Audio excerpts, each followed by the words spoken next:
you're falsifying the grades, and that becomes an issue of integrity with the grades. So I'm actually going to show you what that looks like coming up, and maybe that'll help you feel more comfortable with that. But yeah, this is exactly the kind of question that should be asked over and over again, I'm not sure about. And you can be thinking about that all day long. So now, as we're beginning to close up here, because I'm going to give you a stretch break here in a moment, I want to remind you of something. I do this seminar for technical colleges all over the United States.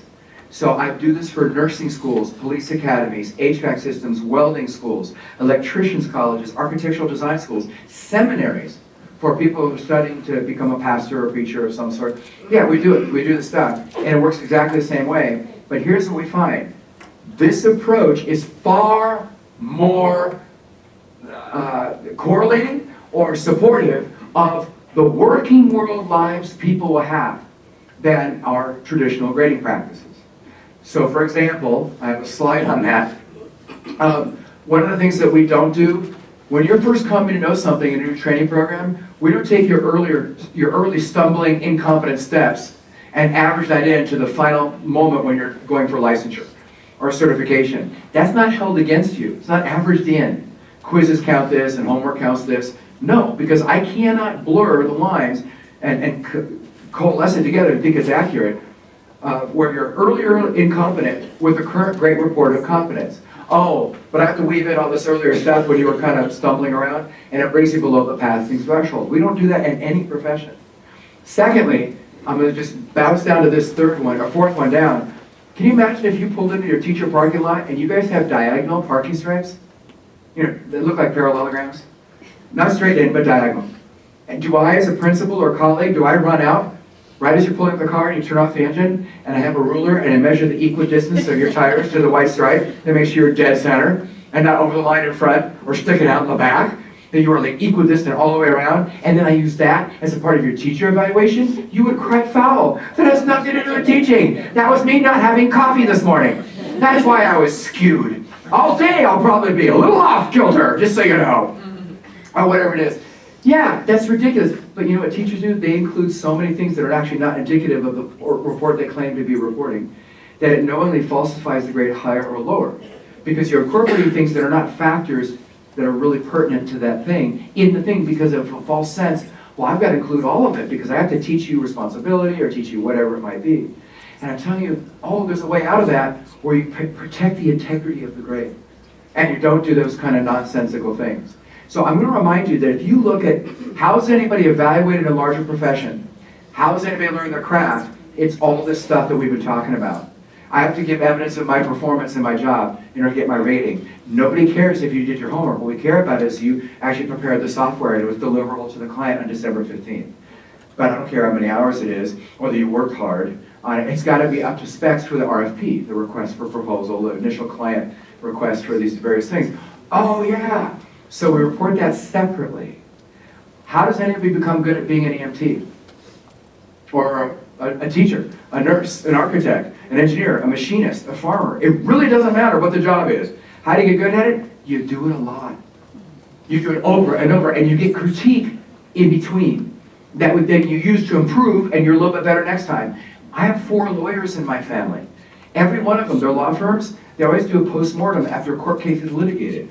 What could we have done differently? What should we do differently? Let's improve our game. Whether we won the case or didn't win the case, we're going to constantly do that. That reflection and critique, and then improve as a result, over and over and over again, is the way anybody becomes confident. But you know what some teachers do? I'm preparing you for the working world. Yeah, one and done. That's it. There's no chance to go back and redo it. If you don't allow redos, wait for it, here it comes. You thought it was controversial before. If you don't allow redos for full credit, when a kid needs it to learn these things, you don't have a pedagogical leg to stand on. I submit to you this morning, it's a cop-out. It's a weak teacher. Think about that. I'm teaching you to ride a bike. First time you ride, crash and burn in the rhododendrons. You're a non-rider. You rode once, you crashed. Don't tell your mother or father, whoever spouse is not here right now. No, what would a good teacher do? A good parent do? Get on the bike and ride it again and again and again with my little adjustments and advice in between until you're riding a bike. That's demanding of kids. Not removing the burden of their learning, but to get in their face. Save them from themselves, and we do it over and over and over until you get it. So this idea, like I do one paragraph and suddenly you're ready to do a paragraph. No, I teach you how to do one website, one spreadsheet, and suddenly you're confident. Goes against everything we know and what it really means to learn something and to become confident. So there are things that people say, no, you can't redo your landings if you're a pilot, so no redos. I'm going to demand of you post-certification, full adult maturity performance when you're a morphing insecure 11-year-old who may or may not go into that field. By the way, can pilots redo their landings? Hundreds and hundreds of times before real passengers are on the plane with you. That's how you become confident. So if I demand of you post-certification performance when you're just coming to know in the learning cycle, because I falsely think that prepares you for what you're going to eventually be facing, it's abuse. It's out of alignment with what we know. So when you're coming to know, you're going to do iterations and get critique. But once you're in the field, I can demand of you high quality on-time delivery. And people are usually fine with that. They get it as they go through and do it. So I'm reminding you that you're not recreating working world conditions in K-12 or pre-K-12 as you're trying to get through it. Certainly not in K-8 or pre-K-8. So these are the actual schools, some of them, where I've actually instructed these professors in what to do. And what we do for their standards and evidence of it, we actually go look at their licensure exams and we take whole problems and sentences off of that. And that's how we decide our proficiency levels.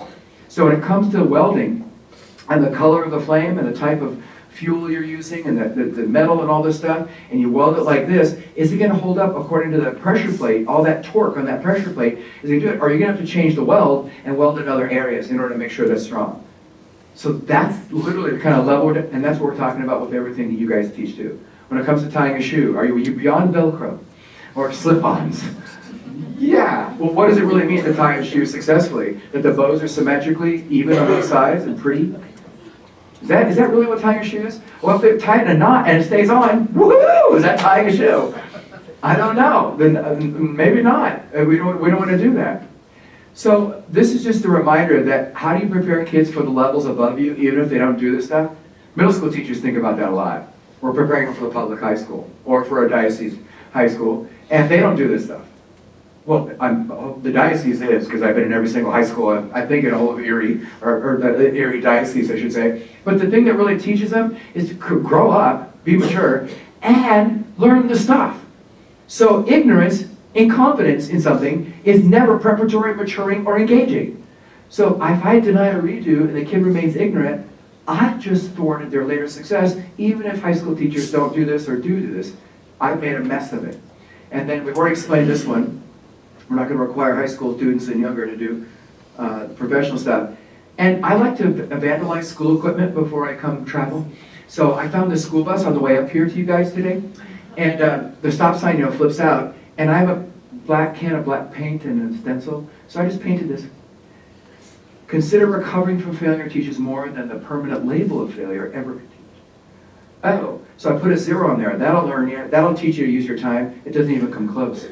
Study how to teach kids to really respect deadlines, really get their act together and finish stuff on time. Start the project when it was assigned, not the night before it was due, 4 weeks later.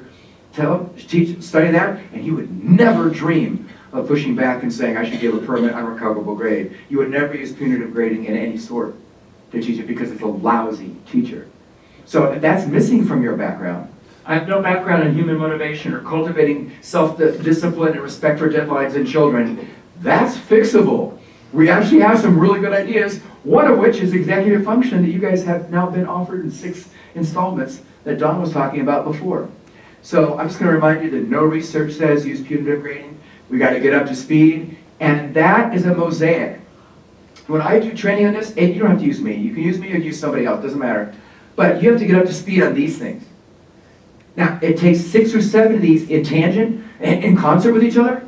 Not one. Can you imagine if I took a chisel and I pulled out one piece of these tiles broken and I showed it to you? It wouldn't be very beautiful. It wouldn't have the effect of a mandala or a mosaic.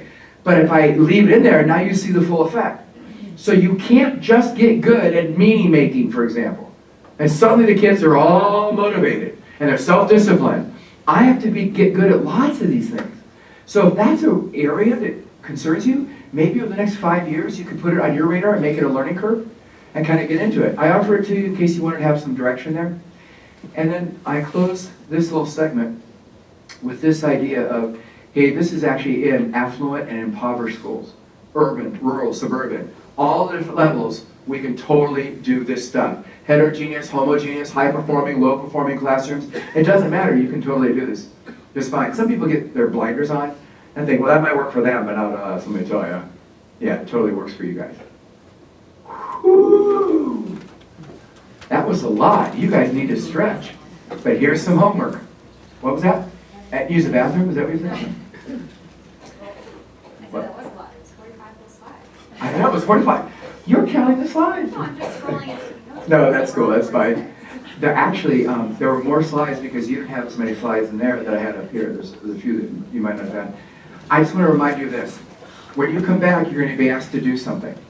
And I need to give you this homework to prepare you for it. So here's the deal. I want you to think about something you knew walking in. If at all possible, is there something that was just reaffirmed? You knew it. Or, it could be either one of these, something sort of newish. Okay? You want to cogitate a bit on that. But either way, the affirmed thing or the newish thing, it will be in your thoughts. You'll talk to somebody about it. You'll think about it when you do lesson plans or design a test or whatever it is, in the next 3 weeks. So it's something you will carry forward, newly affirmed or newish to consider, but will be in your thinking the next 3 weeks. Okay, that's your homework. Look at your watches, your sundial, your hourglass, your phone, whatever you use for time. At 15 minutes, start walking back. So at 18 minutes, you're actually ready to rock and roll. We'll see you then.